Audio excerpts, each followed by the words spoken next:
Hey students, welcome back to Buddy. So we learned in chapter 30 that Buddy was rescued and is residing at a shelter in California.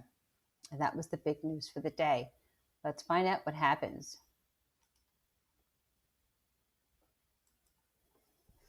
Right away, they start making excuses. We don't know what shelter that is. It is too far away. How are we going to get there? Where are we going to get that kind of money? But we can find out what shelter it is, can't we, Brother James? I'm standing right up close to him. I've got his arm in my two hands. I'm shaking it. I guess so, he says, kind of laughing. We could probably call the TV station. Somebody there ought to know. How much does it cost to get to California? $100? They all laugh. 1,000 is more like it, they say. For all of us? For one of us, Daddy says. Slow down, little T. He stands up. We're not the kind of people who can just pick up and go to California. He stands there kind of quiet for a minute. I'm sorry, son, he says. Then he picks up his hammer and he heads back inside. I can't sleep that night. I'm laying there on my air mattress thinking about Buddy in a cage in California. I'm thinking about how he needs me to tell him stories, how he wants to put his nose in the palm of my hand. I'm wondering what he would think if he knew about Rover. Would he think I forgot him? Would he think I said, I don't want no piece of dog. I want me a whole dog.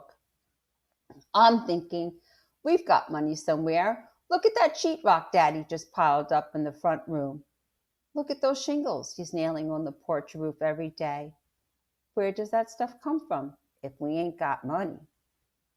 $1,000. I could earn that much. I could work doing odd jobs around. I ain't got no lawnmower anymore, but I could do the mowing if somebody had the machine. I could muck out houses.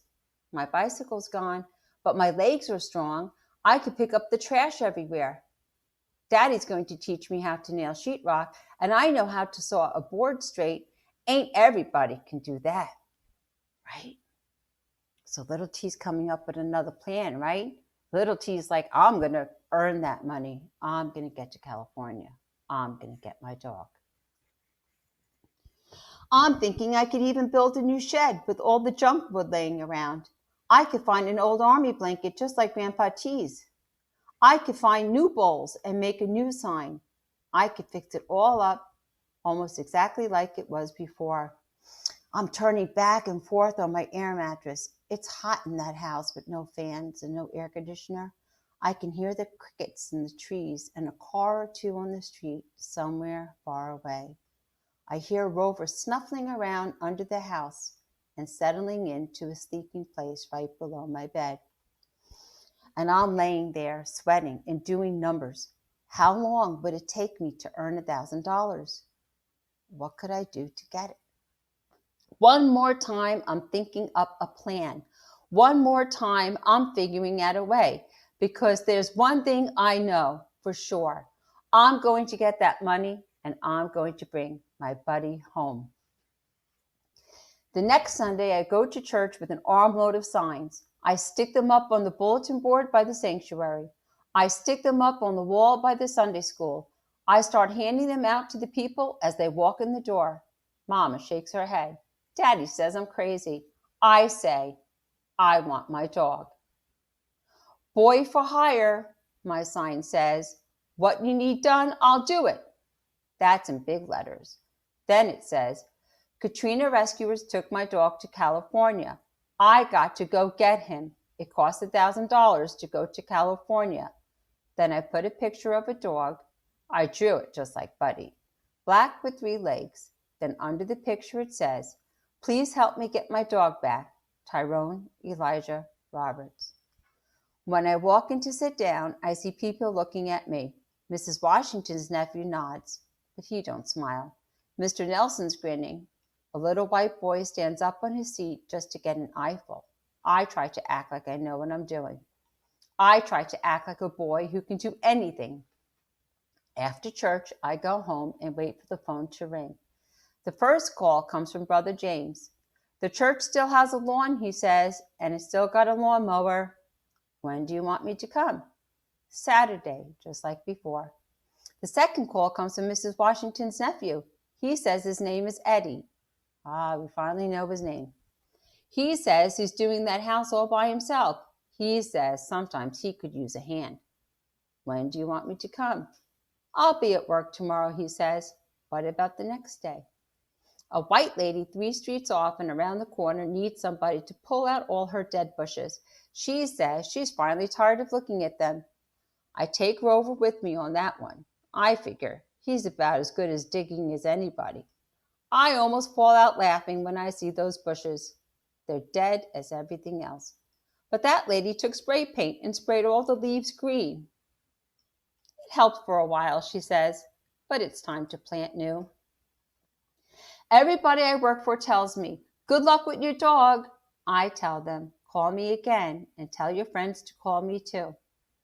Daddy catches me one night sitting on my mattress counting my money. I've got the battery lamp lit up beside me, and I'm putting the 5s in one stack, the 10s in another, and my single 20 all by itself. How much you got? Daddy says. $60. In 1 week? Pretty good, huh? I say. Daddy nods real slow. How long is it going to take you to get to 1,000? I start doing the math in my head. 16, 17 weeks. Daddy nods again. About 4 months. We sit and look at the money. Buddy was your dog for about 4 months, he says. I look at him again. What are you saying, Daddy? Nothing, he says. I ain't saying nothing at all. Well, really, Daddy is saying something. He's saying you're willing to work so hard for 4 months to earn that money, $1,000 to get to California, when you only knew Buddy for 4 months, right? The second week I earn $100 and I tell Daddy it's going to go faster than we thought. He says, that's all well and good for me to be working for other people during the week. But on Saturday, the only thing I could do is mow at the church. The rest of the day, he needs me at the house. The front room is all wired now. It's time to start hanging that sheetrock. Saturday morning, when I finish at the church, Brother James comes out with my $5 and hands me a letter. This is some news about Buddy, he says, and goes on back inside. I don't wait to get home to read it. I sit right down on the church steps and unfold the paper. It's addressed to Brother James. Dear Reverend James, it says, thank you for writing to inquire about the black amputee mixed breed dog featured on the recent television documentary. You are correct. The dog you saw is indeed named Buddy, and our records show that he was rescued from a second-floor bathroom in a house in New Orleans. Because he was never claimed, we put him up for adoption. A local family adopted him about 6 months ago. We do not provide the names of adoptive families, but we have passed on your information to them. It is our policy to leave it up to the adoptive family to decide whether to contact prior owners. Thank you very much for your interest. Sincerely, and so on. I fold up that letter real careful. I sit there a while and look at the sidewalk.